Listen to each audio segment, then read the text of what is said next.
Ancha monasja Huayquipanikuna, Nokja Kusisqa kashani, Kankunawan Hurratulla, Rimanaypaj. Volvemos al ciclo, diríamos un segundo ciclo, sobre la teología de la liberación, el número 8.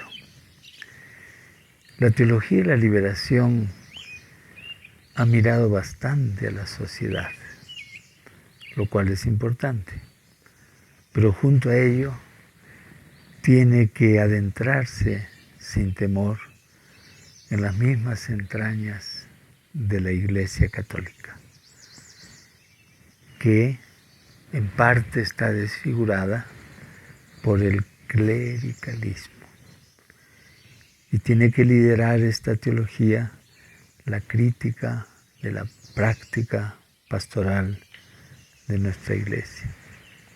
El clericalismo es el peso más grave que tiene que cargar la Iglesia como institución.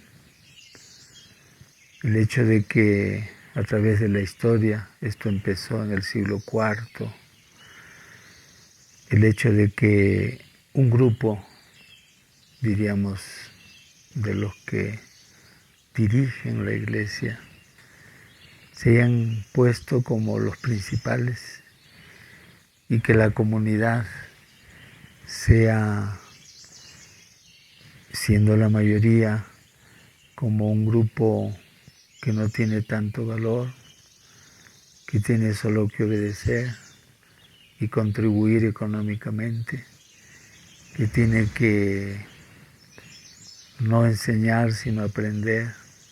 En fin, hay tantas cosas sobre este clericalismo y quiero yo en varias semanas hacer una explicación de estas cosas.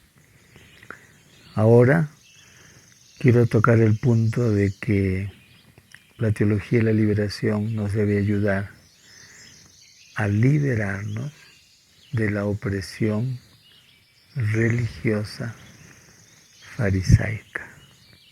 ¿Qué significa esto?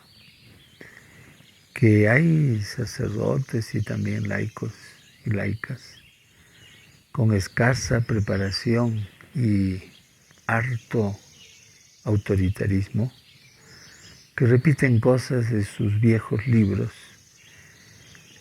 y crean en la gente sencilla una conciencia de culpa.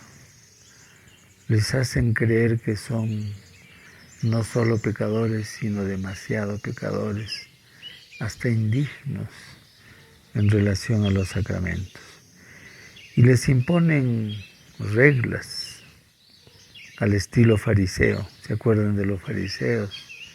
Cómo inventaban reglas por doquier en lo que se refería al sábado, cuántos pasos había que caminar, si no ya pecaban. Y también para los sacramentos piden estas personas o estas parroquias una serie de requisitos como para que la gente se desanime y les infunden temor. Por ejemplo, hablemos de la comunión, el acercarse a comulgar en la misa. Hay unos sacerdotes que exigen que la gente que quiere recibir la comunión se haya confesado ese día o el día anterior. Y si no es así, les niegan la comunión. Hay una anécdota que sucedió en la prelatura vecina de nuestra diócesis de Puno, prelatura de Juli. Había uno de estos sacerdotes muy preocupado de la gente que se acercaba a comulgar, muy cuidadoso de la santidad del sacramento. Y entonces cuando llegaba la hora de la comunión, se acercaba pues la gente y les decía: cuerpo de Cristo, ¿te has confesado? Si decía no, le decía: vete a tu sitio. No le daba la comunión. En una de esas se acercó una señora aymara una señora aymara con personalidad, muy aymara, con su castellano no tan perfecto, y quería comulgar. Entonces el sacerdote le presenta la hostia, le dice: cuerpo de Cristo, ¿te has confesado? Y la señora, mirando al sacerdote, le dice: ¿y tú, padrecito, te lo has confesado? Cuerpo de Cristo. Él tampoco se había confesado, pero exigía que la gente se confiese cada rato. Y es que en realidad no es necesario confesarse cada rato. La Santa Iglesia dice confesarse una vez al año, la Pascua, o cuando es menester, cuando hay algo muy grave. Pero si no, en cada misa uno se arrepiente de sus errores y pecados y se acerca al Señor a comulgar. Él es el que dispone la mesa y nos invita. Sucede que el Papa Francisco, en su primer escrito, cuando fue nombrado Papa, él dijo sobre la Eucaristía que esta no es un premio para los perfectos, sino un generoso remedio y un alimento para los débiles. Y todos somos débiles, también los sacerdotes.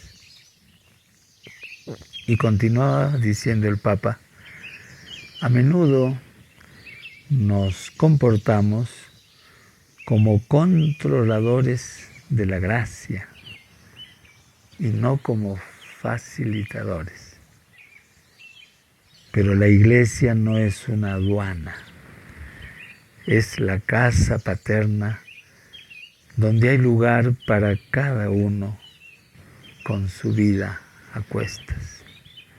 Ya la vida de por sí es algo que duele con frecuencia. Llevamos la vida a cuestas y que en la parroquia nos pongan todavía más pesos, estilo fariseo, realmente no es correcto. Ese ejemplo es muy claro de que la Iglesia no es aduana. ¿Qué cosa es una aduana?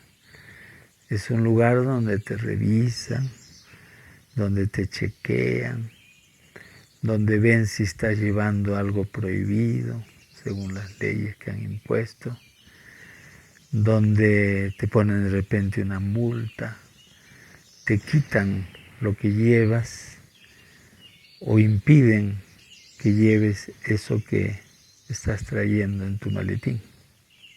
Entonces la aduana es como una puerta que se cierra, es como una ventana de control.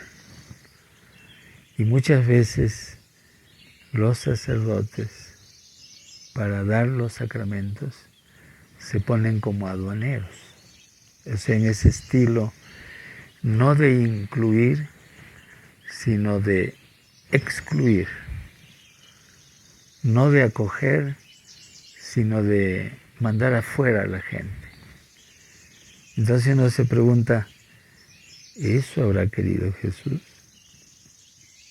¿Para eso son los sacramentos? ¿O es que muchas veces nosotros estamos como votando a la gente, poniéndole tantos requisitos, tantas partidas, tantos documentos? Claro que hay algunos necesarios, pero exagerar. Otro ejemplo, había un señor que no estaba bautizado, pero quería bautizar a su hijo. El párroco le dijo: no, si tú no estás bautizado, no se puede bautizar tu hijo. Entonces la religión aparece como un castigo, no como una oportunidad. no como un abrir la puerta y decirle, carambas, tú quieres bautizar a tu hijito, pero no estás bautizado. De repente te animas al bautizar a ti. O sea, hacerlo con cariño, invitando, no sancionando, no poniendo una barrera, no queriendo ser casi los controladores del mismo Dios y los que impiden que la gracia de Dios que se da a borbotones ya no circule. Tantas cosas que podemos hablar sobre esto, y en un próximo programa vamos a hablar también de algo que sucede aquí en esta zona del altiplano, casi a 4.000 metros, o en la sierra del Perú, que es el Servinácuy, es decir, las parejas que van viviendo, conviviendo y se van casando poco a poco. También de parte de muchos esto es visto como algo malo, como algo pecaminoso. La pregunta es, ¿así actuaría Jesús? ¿Así era Jesús? ¿Así de condenador, de intransigente? Yo sé de Jesús que no era alguien que excluía, sino el que incluía. Y nos incluye a nosotros, no nos excluye. Entonces, la teología de la liberación tiene también como misión no solo, diríamos, buscar una liberación o plantear una liberación económica, una liberación psicológica, una liberación social, sino también una liberación religiosa.